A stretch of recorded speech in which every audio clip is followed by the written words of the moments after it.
All right, guys, so now we're going to look at this wall drill. We're working top end mechanics. And just to briefly summarize, when we look at top end drills, we want a certain posture. And that is a very tall, upright posture. Notice here how Kyle, there could be a straight line drawn from the top of his awesome haircut to all the way through the bottom of his chucks.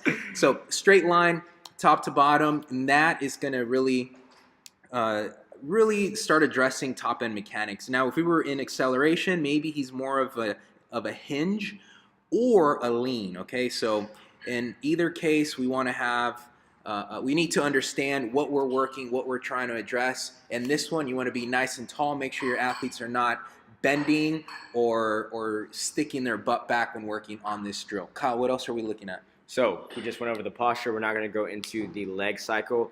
As you notice in the video, I'm using my outside leg. This is only for demo purposes. So when you are doing this drill, we want you to use your inside leg. Now, as you notice, I start extended with my back leg and then I kick my butt. Notice we want to go over the butt kick. A lot of us like to, when we were growing up, we were told to try and actually kick our butt. When we do this cycle, we want to actually try and kick our high hamstring, low butt. This will make for a more efficient and effective leg top end speed cycle. So I'm going to kick my butt kick, and then I'm going to step over. In that step over position, I'm going to have a 90-degree angle at my hip, 90-degree angle at my knee, and at my ankle, meaning my toe is up in that dorsiflex position. After that step over, I will then paw down. I will then touch the ground with my foot, with the ball of my foot underneath my center of mass. Good. So, very important point here as you watch Kyle go through this drill. Notice how his knee, if we were to divide his body front side, back side, look at his front side. As we look at the knee come up on this front side mechanics, the knee gets up to a parallel position to the floor, so his upper thigh is parallel to the floor, and that's very important. Kyle mentioned how we, as younger athletes, we were told to butt kick. And generally what that does, it doesn't allow the knee to get up to that high position. And what that does, you're not getting a full cycle, and you're missing an opportunity for you to increase your speed. So we want to make sure that knee gets nice and high, really pull that knee through, so that's going to allow you to strike from a very good position. You want to strike from a top-down angle as opposed to not from more of an acute angle, a slanted angle. So very important there. So another thing we are looking at is Kyle is pulling back his foot behind his hips.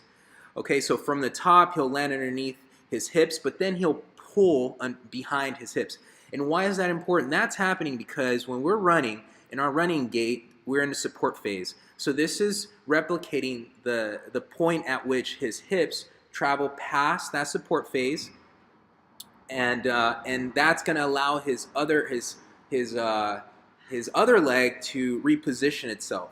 So this is just going to replicate his actual running when his hips are passing over that support phase or that support leg, and allowing the opposite leg to cycle through. So that's why it's important to make sure we have our athletes practice pulling back the foot. And as he does that, his posture remains unmoved. It's still neutral. His hips are underneath his shoulders. Everything is nice and stacked. Anything else you want to talk about, Kyle? That is it. Good. So as your athletes get proficient, so one thing Kyle did at the beginning is he was taking it step by step. He was pulling back. He was bringing his heel to his butt and bringing his knee through at the same time, stepping over his opposite knee, and then pawing down. He was taking that segment by segment. Once your athletes show proficiency in those steps, then you can start removing those pauses and having them cycle through the whole leg cycle. Yeah, that's it. Anything else? No, that's it. Speed kills.